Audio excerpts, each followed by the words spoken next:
Inside Crime is brought to you by doTERRA. The doTERRA drug deactivation system helps stop opioid misuse before it starts.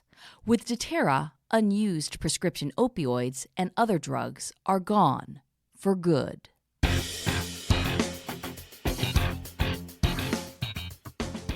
I'm Angeline Hartmann. I've spent my career as a journalist covering some of the worst crimes in history. My craft is storytelling. My passion is crime fighting. Now I'm bringing you more stories, candid conversations with crime victims, their families, and law enforcement. We'll journey together as we learn what happens inside crime.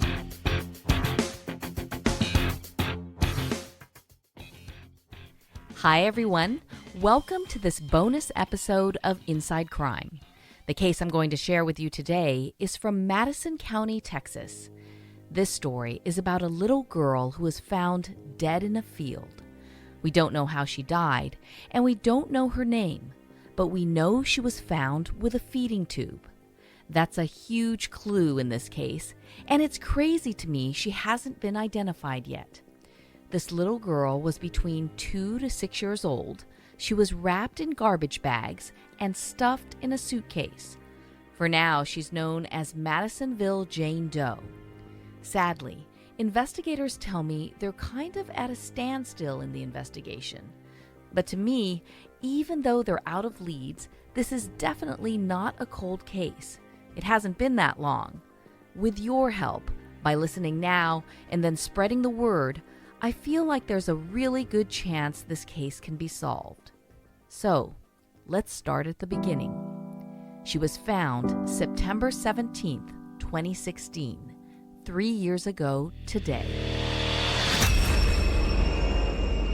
Child's body found in a container, left there for months, and tonight the search is on for answers. Someone dumped that little girl on the side of I-45 near Madisonville. Investigators believe someone from out of town left that little girl's body here in Madisonville, and her remains have been hidden in that desolate pasture for more than 6 months. The actual land is about 7 miles north of Madisonville, right on I-45. It's actually connected to the service road between the overpass that's called Waldrop Road and the overpass that's called Hendricks Lane. That's Tim Waldrop. His family owns the property he's talking about. He and his son-in-law, Stephen, were cutting down the pasture that day. Tim says they weren't out there very long when his tractor suddenly hit something along the fence. And all of a sudden, my cutter just kind of jumped up a little bit, and then I really paid attention to it, and it kind of flipped over a suitcase.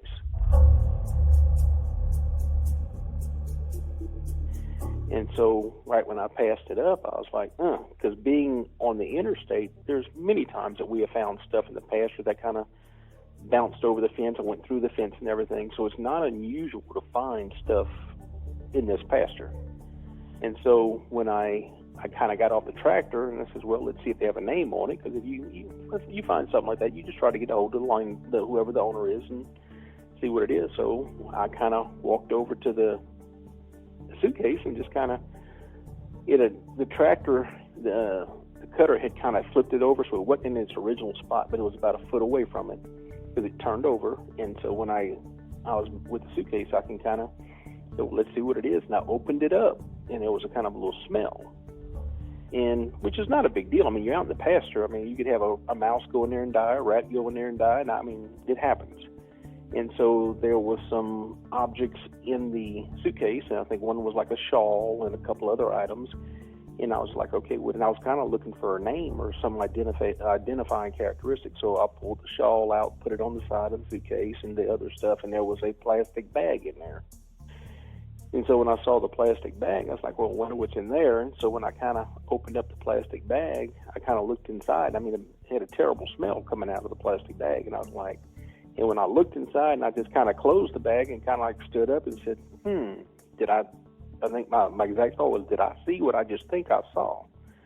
And so I opened the bag back up and kind of looked around, never reached in there, never touched anything. It's like, that is a skull with hair on it and all that stuff, decomposed and everything. Oh, my God. And so I backed up from it or whatever, and Stephen was across the pasture, and he actually had saw the tractor stop. I mean, he was way across the field, and so he was actually coming towards me because he thought I'd broke down. He was going to try to come help me out. And so when he got there, I got him to shut off the tractor. I said, now, Stephen, I said, I want you to go walk over to that bag, and it's going to stink. I said, look inside and tell me what you think, because I'm thinking there's really no way I saw what I saw. And so he walked over there, and he opened it up, and he just looks at me, and I says, do you think that's a skull? He says, oh, yeah, that is a skull.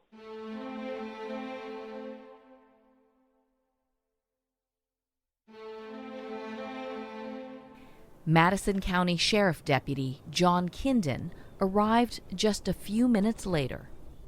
Upon my arrival there, they were standing next to their tractors and was just sitting there waiting on me to arrive because they didn't want to move anything. They were a little upset with what they had located in the luggage. You could tell that it wasn't normal. It was something that you don't normally have in your pasture.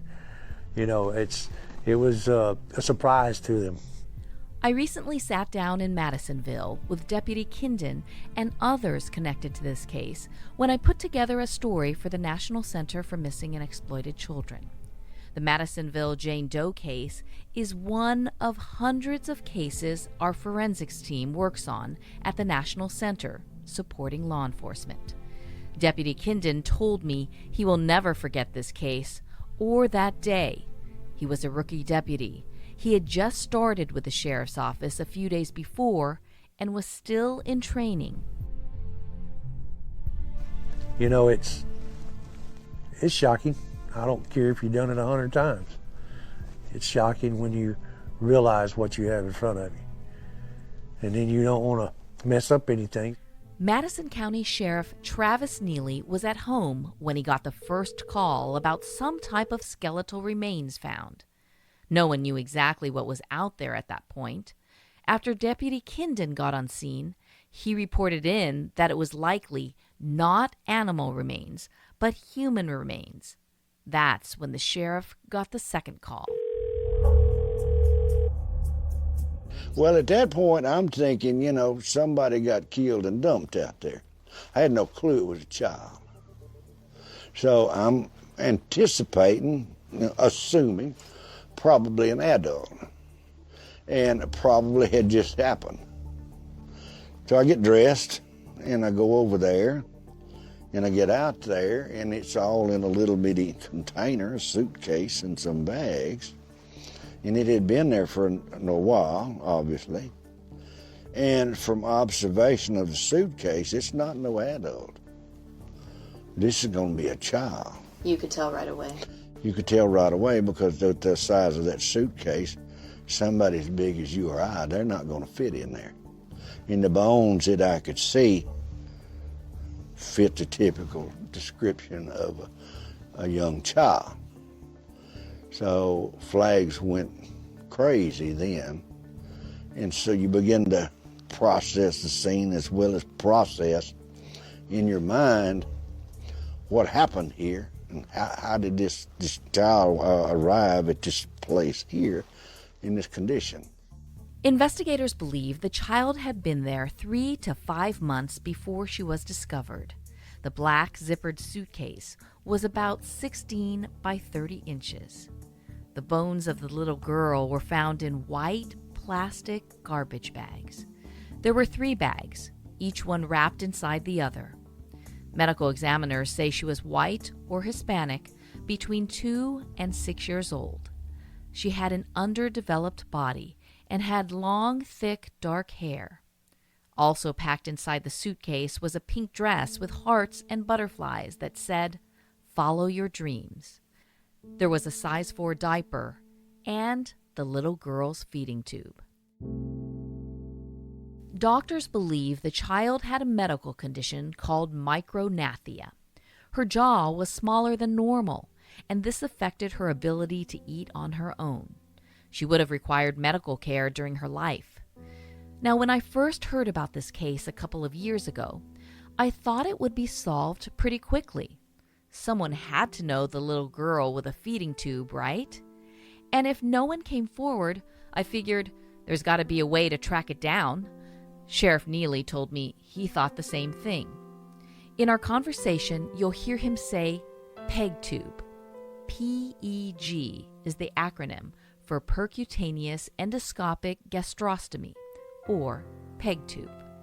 Early on, investigators said the medical device had a legible stock number and a partial name of the manufacturer. We thought that we had hit a gold mine. Inside Crime is brought to you by doTERRA. The doTERRA drug deactivation pouch provides an easy and effective way to get rid of unused or expired medication. The doTERRA pouch makes addictive drugs like opioids unusable in minutes. Just place the medication in the pouch and mix with water. Be a part of America's solution to reduce drug abuse. Learn more at doterrasystem.com. Stay safe, stay ready with doTERRA. We thought that we had hit a gold mine at the lab, Dallas lab. There's a pit tube installed, looks like, was installed in this child. And it has a number on it. So we thought, yes, okay, we're going to get somewhere. The problem is we found out it was a standard manufacturer number put on all their pit tubes. And they send out thousands of those around the world. And the problem of it was there was very little record keeping and tracking of what lot went where. Did that lot go to the United States? Did it go overseas? There was indication several of those tubes were sent to Texas, one in Houston and one in California. So the one, we run down the number in Houston, which was identical to this victim here, and the child was still alive. Sugar Land Police wouldn't verify that. The one in California, the FBI assisted us on that, in running that down in California, and that child did die. There was a birth certificate and a burial certificate on file where she was actually had died and was identified. Investigators have been unable to track down the child's identity with the feeding tube information. If you're out there and have ideas about following up on this, I want you to have the right information to work with. So here's the details. The sheriff's office says the feeding tube would have been surgically implanted and was 1.2 centimeters. It had the inscription AA4069F02. Medical examiners say she would have had difficulty swallowing or breathing, or both. 1 year after the little girl was found, the case got more news coverage after the National Center for Missing and Exploited Children created a facial reconstruction using a CT scan of her skull. The image of what she might have looked like in life was released to the media, along with new information that the child was likely from somewhere in the southwest U.S. For some discovery, a little girl found dead in Texas, but new information in the case reveals she could have been from New Mexico. Texas investigators say the little girl was either from New Mexico or Arizona because of what was found on a suitcase.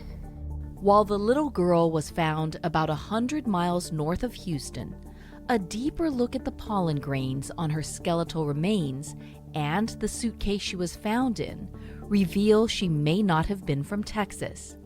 The tiny particles suggest she may have been from or spent time in southeastern Arizona or the area adjacent to the Sonoran Desert in Mexico. The pollen analysis also points to southwestern New Mexico, southern Nevada, and southeastern California. With location information, a facial reconstruction, and news coverage, investigators were feeling good that it all might lead to a break in the case. But that didn't happen. These kind of cases are the worst kind. They're frustrating because you feel helpless. when you go and you've exhausted everything that you humanly know to do on these type cases, and it still gets you nowhere. Sheriff Neely says he's still hopeful. Like everyone else, he's heard the news about cold cases all over the country being solved because of genetic genealogy. Investigators are now trying to determine if that route is a possibility for this case. So today, 3 years after she was found in a cow pasture off Interstate 45, Madisonville Jane Doe is still at a Dallas crime lab. Early on, Madisonville residents raised donations to have a funeral for this little girl. But Sheriff Neely told him it wasn't time yet. He wants to hold off until he can find her name, track down her family, and find out what happened to her. Then, if needed, the community can bury her.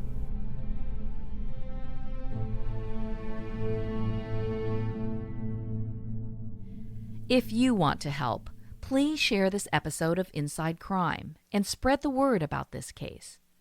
You know there's someone out there who knows something. Someone knew this little girl with a feeding tube. Also, go to my website, InsideCrime.com. You'll be able to see the images of what she may have looked like in life, her clothing, and photos from the crime scene. If you have any information about Madisonville Jane Doe, please contact the National Center for Missing and Exploited Children.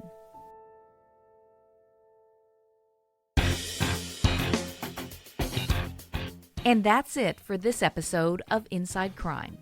I'm your host, Angeline Hartmann. Thank you so much for listening. I'll be back very soon with an all-new season. If you're on Twitter or Instagram, please follow us at inside_crime so you can get the latest updates. If you're a new listener, please be sure to subscribe so you don't miss an episode of Inside Crime.